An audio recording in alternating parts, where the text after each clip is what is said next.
such as health facilities. According to Kadaga, deliberate action should be taken to reduce disproportionate engagement of women in productive activities by opening up new employment opportunities for women.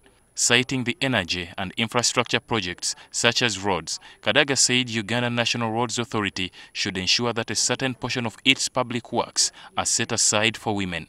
In fact, I was telling the meeting downstairs that I would like to see in the advert, which puts out, there should be a clear component that 30% of that project would go to the youth and the women. It must be clear. So I want to see that in the advert, and also we need to assist them to get a better threshold, because the bid bond is a very serious issue. Not many people can afford the bid bond. So I would like to see a situation where we break the bid into components and get that one where the women are able to, and the youth are able to participate. Commenting on Uganda's success in implementing inclusive, sustainable infrastructure for promoting gender equality and the empowerment of women and girls, Kadaga stated that she had also made a similar appeal to IMF boss Christine Lagarde to ensure that the institution's loans take into consideration the interests of women. You know, if you think about, is it a bid bond? What they call a bid bond?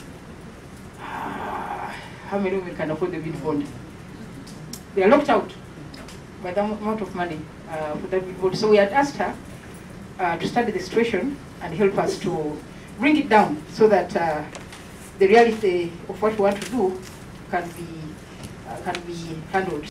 Sylvia Nabatanzi Muwebwa, the chairperson, Equal Opportunities Commission, also said women should be supported legally to undertake some of the government projects. And we are advocating for the 30% for women to also participate in the development and construction of roads especially, but also in other sectors, to see that women also participate.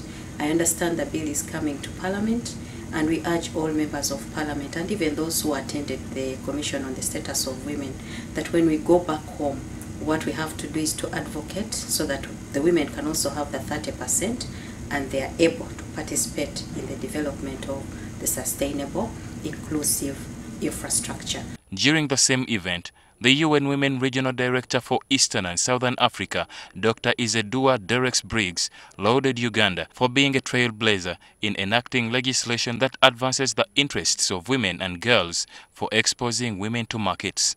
But we need to expose the good work that we have done. We need to show that Africa has come a long way, and we need to be proud of what it is that we have done, while we accept that we still have a long way to go. And I think Uganda blazes the trail here.